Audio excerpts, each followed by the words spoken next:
So today we are filling sand divots, and the way you want to fill these sand divots is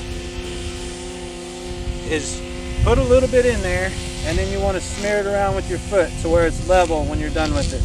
The purpose of this is, one, it helps the grass grow back in a level fashion so there's not a divot like this. This is a prior divot right here that's been taken and not been filled. This little circle right here. Indentation. Yeah, so that's what it'll look like when you don't fill the divot.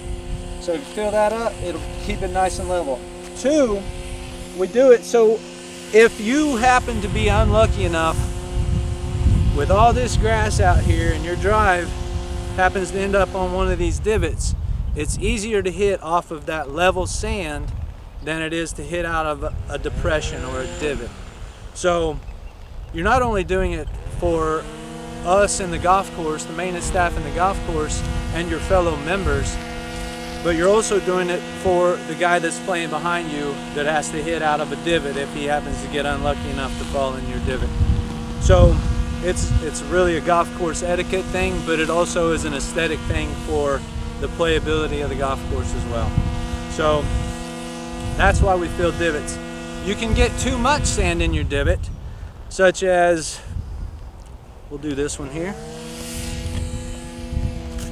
If you have a divot and just go like that and then walk away, that's not what we're going for either.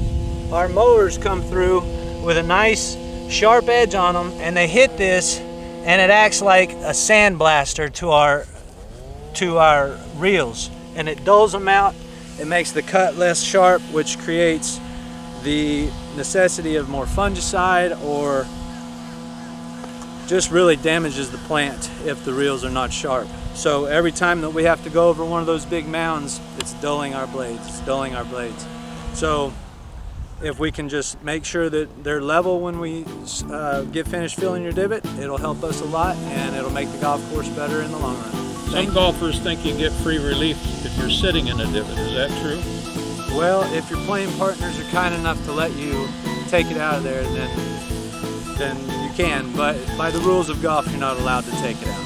Okay.